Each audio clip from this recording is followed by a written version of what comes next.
altruistic, well-wishers and constructive critics. I take it for granted that you and your beloved ones are in a fine fettle.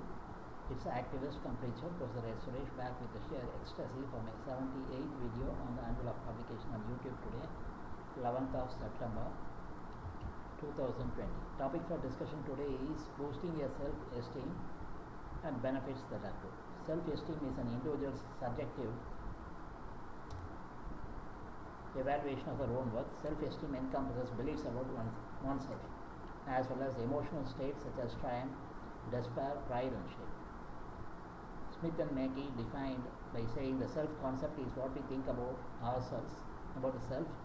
Self-esteem is the positive and negative evaluations of the self as in how we feel about it. Self-esteem is an attractive psychological construct because it predicts certain outcomes such as academic achievement, happiness, satisfaction in marriage and relationships, and criminal behavior. Self-esteem can apply to a specific attribute or globally. I believe I am a bad person, something like that. Okay, psychologists usually regard self-esteem as an enduring personality characteristic trait. Self-esteem, though normal short-term variations, states self-esteem also exist. Synonyms or near synonyms of self-esteem include many things: self-worth, self-regard, self-respect, and self-integrity. The concept of self-esteem has its origin in the 18th century, first expressed in the writings of David Hume, the Scottish Enlightenment thinker. Shows the idea that it is important to value and think well of yourself because it serves as a motivational function that enables people to explore their full potential. The identification of self-esteem as a distinct psychological construct has its origins in the work of philosopher, psychologist, geologist, and anthropologist William James. James identified multiple dimensions of the self with two levels of hierarchy: processes of knowing and the resulting knowledge about the self. The observation about the self and storage of these observations by the self creates three types of knowledge which collectively account for the me self according to James. I self, me self. Okay, these are the material self, social self, and spiritual self. The social self comes closest to self-esteem, comprising all characteristics recognized by others. The material self consists of representations of the body and possessions, and the spiritual self of descriptive representations and evaluative disposition regarding the self. This view of self-esteem as a collection of an individual's attitudes toward oneself remains today. In the mid-1960s,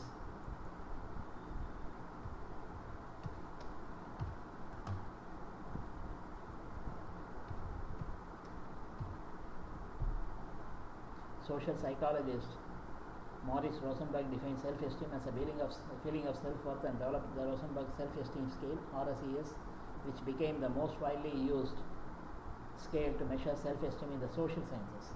The early 20th century, the behaviorist movement minimized the introspective study of mental process, emotions, and feelings, replacing introspection with the objective study through experiments on behaviors observed in relation to the environment.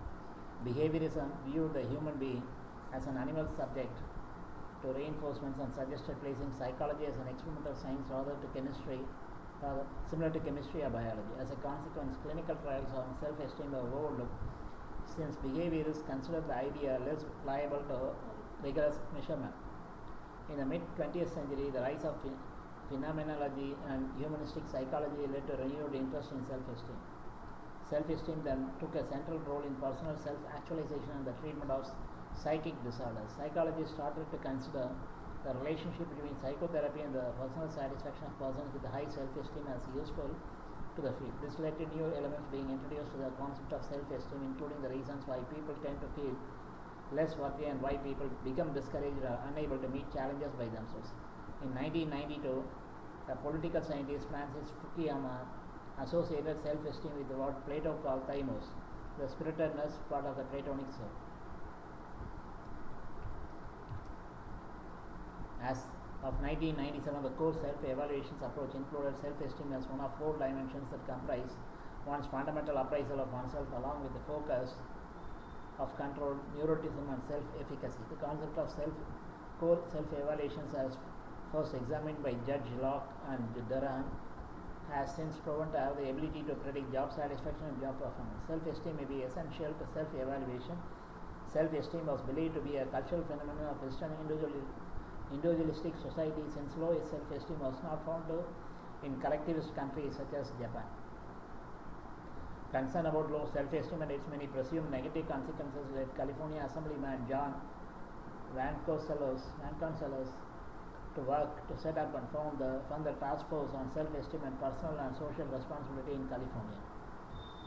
Vasconcellos argued that this task force could combat many of the state's problems, from crime and teen pregnancy to school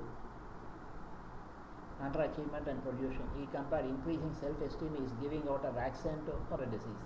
It could help protect people from being overwhelmed by life's challenges. Many early theories suggested that self-esteem is a basic human need or motivation. American psychologist Abraham Maslow included self-esteem in his hierarchy of human needs. He described two different forms of self-esteem: the need for respect from others in the form of recognition, success, and admiration, and the need for self-respect in the form of self-love, self-confidence, skill, and attitude. Respect from others was believed to be more fragile and easily lost than inner self-esteem. According to Maslow, without the fulfillment of the self-esteem need, individuals will be driven to seek it and unable to grow and attain self-actualization. Maslow also states that the healthiest expression of self-esteem is the one which manifests in the respect we deserve for others more than renowned fame or flattery. Modern theories of self-esteem explore the reasons humans are motivated to maintain a high regard for themselves. Social media theory maintains that self-esteem evolved to check one's level of status and acceptance in one's social group. According to terror management theory, self-esteem serves as a protective function and reduces anxiety about life and death. Carl Rogers, an advocate of humanistic psychology, theorized the origin of many people's problems to be that they despise themselves and consider themselves worthless and incapable of being loved. This is why Rogers believed in the importance of giving unconditional acceptance to a client, and when this was done, it could improve the client's self-esteem. In his therapy sessions with the client, he offered positive regard no matter what. Indeed, the concept of self-esteem is approached since then in humanistic psychology as an inalienable right for every person, summarized in the following sentence: every human being, with no exception, for the mere fact to be it, is worthy of unconditional respect of everybody else. He deserves to esteem himself and to be esteemed. Self-esteem is typically assessed using self-report inventories. One of the most widely instruments, the Rosenberg self-esteem scale, is a 10-item scale. 10-item self-esteem scale score that requires participants to indicate their level of agreement with a series of statements about themselves. An alternative measure, the Cooper-Smith inventory, uses a 15-question battery over a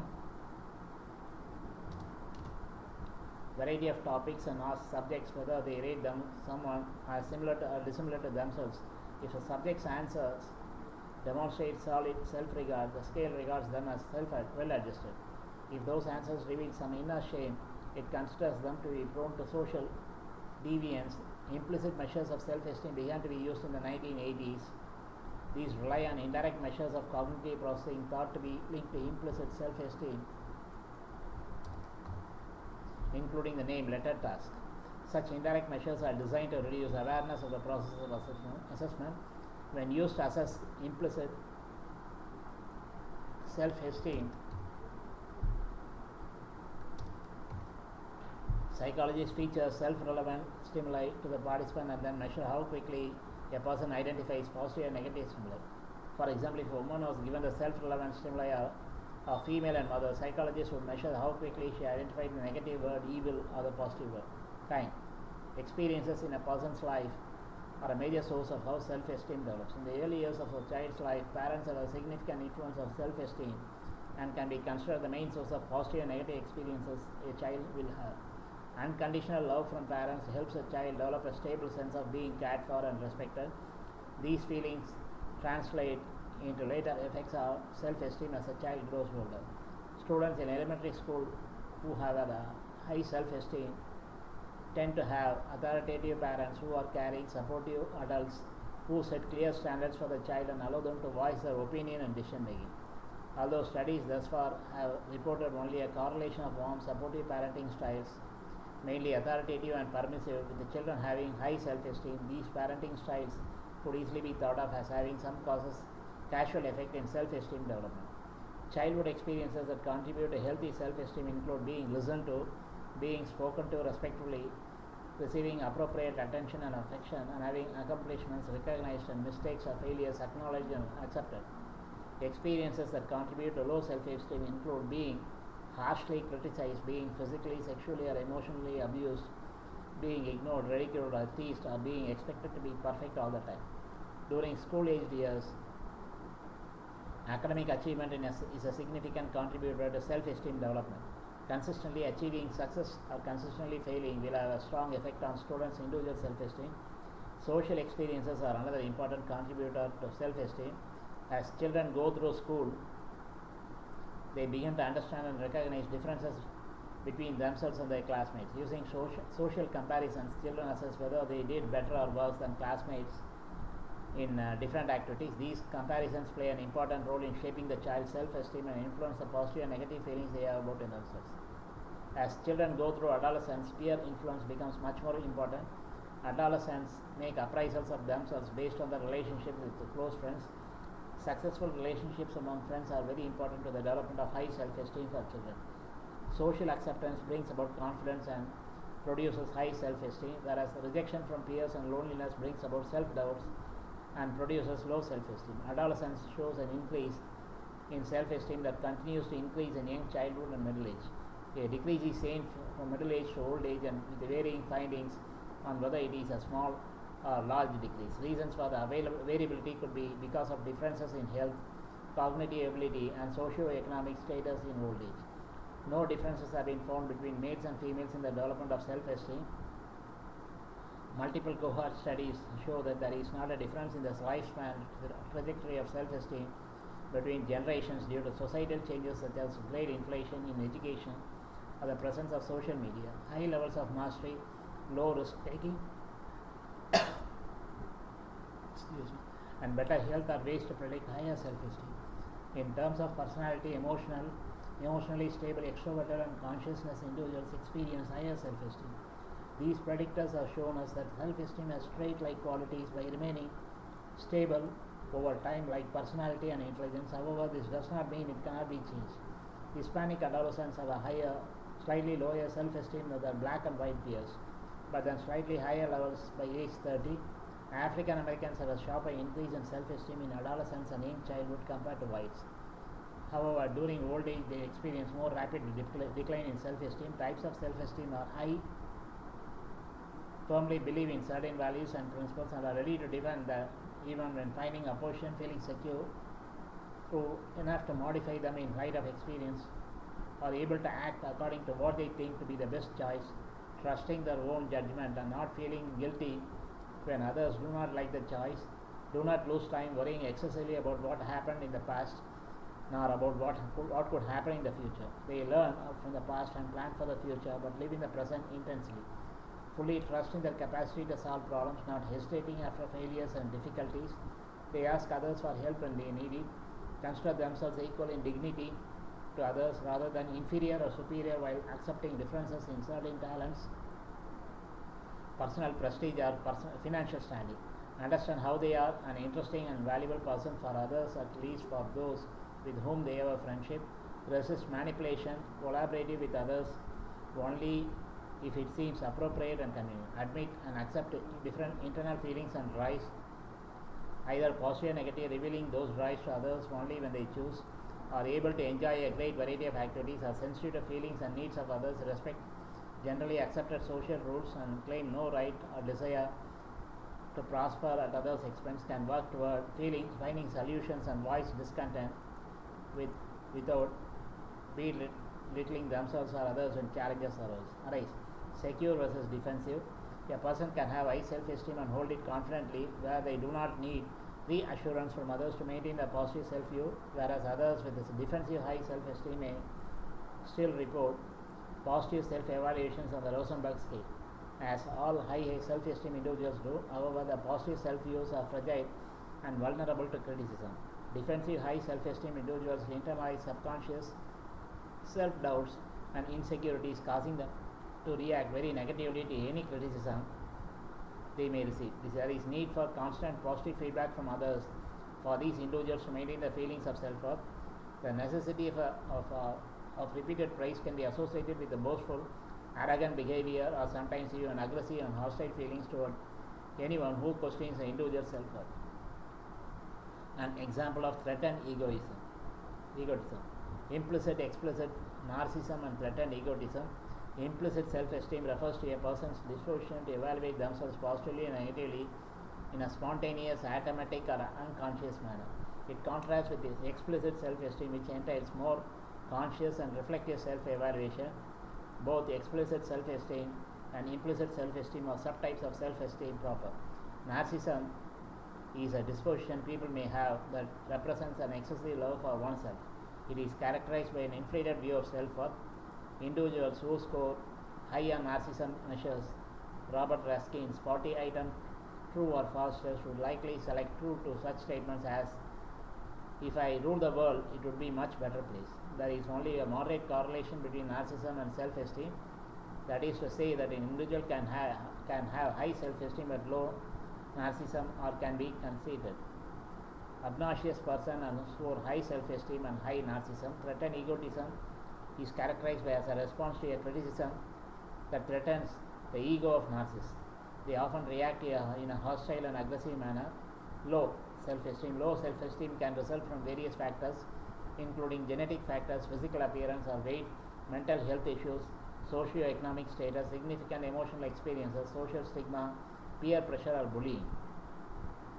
A person with a low self-esteem may show some of the following characteristics: heavy self-criticism and dissatisfaction, hypersensitivity to criticism and resentment against critics and feelings of being attacked, chronic indecision and exaggerated fear of mistakes, excessive will to please and unwillingness to displease any petitioner, perfectionism which can lead to frustration when perfections is not achieved, neurotic guilt, dwelling down and exaggerating the magnitude of past mistakes, floating hostility and general defensiveness and irritability without any proximate cause, pessimism and general negative outlook, envy, indivisiveness or general resentment. Sees temporary setbacks as permanent, intolerable conditions.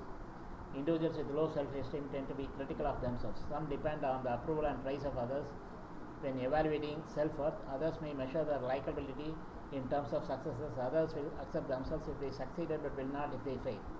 Classification proposed by Martin Ross distinguishes three states of self-esteem compared to the feats: triumphs, honors, virtues, and the anti-feats, defeats, embarrassment, shame, etc. of the individual. Three states are shattered. The individual does not regard themselves as valuable or lovable. They may be overwhelmed by defeat or shame or see themselves as such, and they name their anti-feat. Vulnerable. The individual has a generally positive self-image. However, the self-esteem is also vulnerable to the perceived risk of an imminent anti-feat.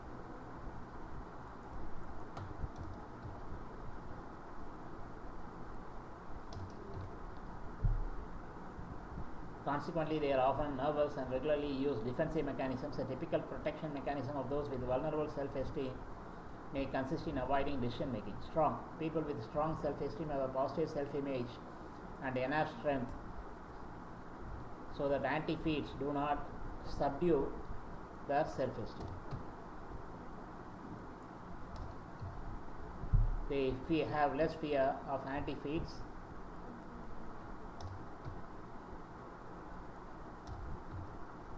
They are capable of fighting with all their might to achieve their goals, because if things go wrong, their self-esteem will not be affected. They can acknowledge their own mistakes precisely because their own self-image is strong, and this acknowledgement will not impair or affect their self-image. They live with a less fear of losing social prestige and with more happiness and general well-being. Contingent self-esteem is derived from external sources such as what others say, one's success or failure, one's competence or relationship. Contingent self-esteem. Therefore, contingent self-esteem is marked by instability, unreliability and vulnerability. Persons lacking a non-contingent self-esteem are predisposed to an incessant pursuit of self-value. However, because the pursuit of contingent self-esteem is based on receiving approval, it is doomed to fail, as no one receives constant approval, and disapproval often evokes depression. Furthermore, a fear of disapproval inhibits activities in which failure is possible. Non-contingent self-esteem is described as true, stable and solid. It springs from a belief that one is acceptable, period, acceptable before life itself, ontologically acceptable. Belief that one is ontologically acceptable is to believe that one's acceptability is the way things are without contingency. In this belief, as expounded by theologian Paul Tillich, acceptability is not based on a person's virtue. It is an acceptance given in spite of our guilt, not because we have no guilt. A secure, non-contingent self-esteem springs from the belief that one is ontologically acceptable and accepted. Abraham Maslow states that psychological health is not possible because the essential core of the person is fundamentally accepted, loved, and respected by others and by their goals and by her or himself. Self-esteem allows people to face life with more confidence, benevolence, and optimism, and thus easily reach their goals and self-actualize. Self-esteem may make people convinced they deserve happiness. Understanding that is fundamental and universally beneficial, since the development of positive self-esteem increases the capacity to treat other people with respect, benevolence, and goodwill, thus favoring rich interpersonal relationships and avoiding destructive ones. For Eric Fromm, the love of others and love of ourselves are not alternatives. On the contrary, an attitude of love toward ourselves will be found in all those who are capable of loving others. Self-esteem allows creativity at the workplace and is a especially critical condition for teaching professions. Other than increased happiness, higher self-esteem is also known to correlate with a better ability to cope with the stress and a higher likeliness of taking on difficult tasks relative to those with a low self-esteem. Tips to boost your self-esteem: be positive, take care of yourself, fight the inner circle critic, stop comparing yourself, don't avoid things, making plans, get the help of others. Your self-esteem will affect how you feel, think and act. It can affect your confidence, how you get along with others, and how you do it at work. 10 simple solutions to build self-esteem are: know your self-esteem, know what self-esteem is, be mindful, clear away negative thoughts, be aware of your strengths, use mindful meditation, cultivate joy, appreciate your body, care for your mind by caring for your body, develop your character, spirituality, look ahead. 50 mindful steps to self-esteem: a deep, full breath, squeeze and breathe, feel every loving touch, turn towards the current, in and out, an embodied practice, read the inscription, explore sensations within, high code, hold code, integrate and harmonize, flow with energy, greet the earth, the lesson of seaweed, an impartial witness, stop the sorting, don't know, see the whole elephant, eat as if it is the first time, being versus doing,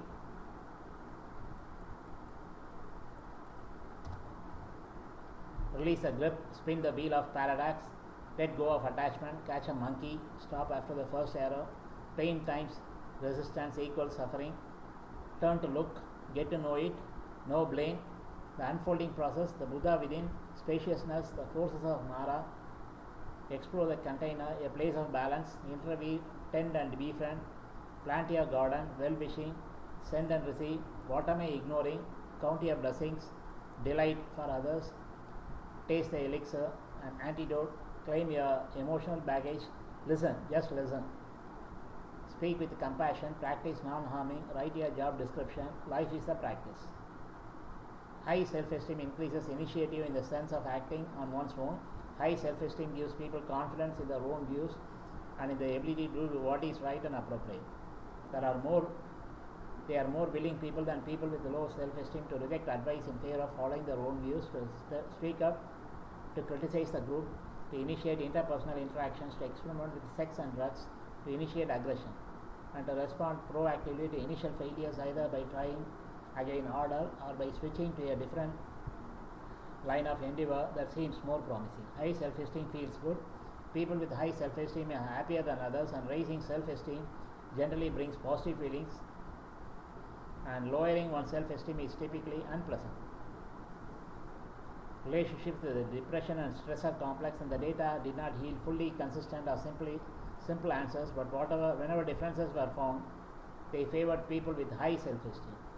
The well-replicated finding that people with high self-esteem bounce back from failure better than those with low self-esteem may reflect not only the initiative but also this positive emotion aspect. People with high self-esteem seem to have a stock of good feelings that they can draw on to help themselves through difficult times, whereas people with low self-esteem have much less of such a resource and therefore are more discouraged or even devastated by initial failure. Everyone must love himself or herself about, or at least in equal measure to any other person or thing. This would explain the golden rule found in most religions: love others as you love yourself. The formation of self-esteem implies a long process. It is correlated with the formation of self-image and self-conscience. The first enemy of self-esteem we may need to overcome is laziness. Laziness leads to procrastination, postponing. The other dragon we may need to slay is the impulse to avoid discomfort. We decide that our self-esteem and our happiness matter more than short-term discomfort or pain. We take baby steps at being more conscious, self-accepting, responsible, and so on. We notice that when we do this, we like ourselves more. This inspires to push on and attempt to go further. We become more truthful with ourselves and others. Self-esteem rises. We take on harder assignments. We feel a little tougher, a little more resourceful. It becomes easier to confront comforting emotions and threatening situations. We feel that we have more assets with which to cope. We become more self-assertive. We feel stronger. We are building the spiritual equivalent of a muscle. Experiencing ourselves as more powerful, we see difficulties in more realistic perspective. We may never be entirely free of fear or pain, but they have lessened immeasurably and we are not intimidated by them. Integrity feels less threatening and more natural. Always will is needed. Perseverance is needed. Courage is needed. The energy for this commitment can only come from the love we have for our own life. The love is the beginning of virtue, good qualities. It is a launching pad for our highest and noblest aspirations. 6 pillars of self-esteem are the practice of living consciously, the practice of self-acceptance, the practice of self-responsibility, the practice of self-assertiveness, the practice of living purposely, the practice of personal integrity. Basically, self-esteem is how we feel about ourselves and it is purely psychological. So never feel bad about what we are, how we look and what we know. Never ever have a low feeling about yourself. Nobody is perfect and even the world we live is not perfect. Always keep your head high and enhance self-confidence. Inferiority complex leads only to failure and sometimes people even commit suicide as a result of that. At the same time, respect others too and don't be egoistic or self-centered. Overconfidence is also a killer. Everything should be kept under control or in moderation. Too much of honey is also poison. Debates, discussion on topics like this can go on forever. Anyway, let me call it a day. We'll meet again real soon. Some of the statements, views expressed are solely mine based on limited knowledge gained over 6 decades. Always watch these videos with closed caption for absolute 100% comprehension as per my sincere recommendation zillion times so far. I admit that I rushed through to complete the presentation within 20 minutes max, which is a time limit I had set myself to retain the viewer's attention as a standard. I know nowadays I exceed this time limit since I make honest attempts to cover the selected topic more elaborately, including so many intricate fine details, referring a whole wide variety of sources, in particular Wikipedia quite extensively, besides articles and books published recently. Of course, it is sprinkled with my own salt and pepper and masala based on my personal experiences so far in my life and also intuition. Stay at home as much as possible to maintain social distancing attributed to pandemic novel COVID-19 and prolong your lifespan. Lead a healthy life. God alone can put a stop to natural and unnatural events, maybe bio-war, cyber-war events like pandemics, which may lead to apocalypse and extinction of all sentient species on the earth for no fault of others. Rest in peace and harmony.